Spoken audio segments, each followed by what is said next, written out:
आंझरले बसचा भीषण अपघात. नारगोळी घाटात रात्री 2:30 वाजता दुर्घटना.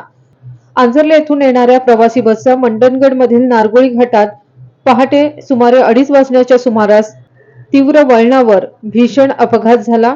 घाटातील तीव्र वळणावर चालकाचा ताबा सुटल्याने बस रस्त्याच्या कडेला जाऊन पलटी झाल्याची प्राथमिक माहिती आहे.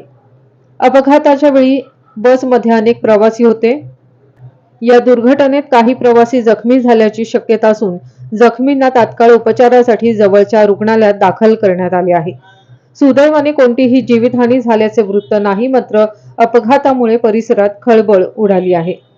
घटनेची माहिती मिळताच दापोली पोलीस व स्थानिक ग्रामस्थांनी तात्काळ घटनास्थळी धाव घेत बचाव कार्य सुरू केले. बस रस्त्यावरून बाजूला काढण्याचे काम युद्ध पातळीवर सुरू होते. अपघाताचे नेमके कारण अद्याप स्पष्ट झाले नसून पोलीस अधिक तपास करत आहेत. नारगोळी घाटामध्ये अंधार, तीव्र वळण आणि वेग यामुळे अपघातांचे प्रमाण वाढत असल्याने प्रशासनाने योग्य उपाययोजना कराव्यात अशी मागणी नागरिकांमधून होत आहे.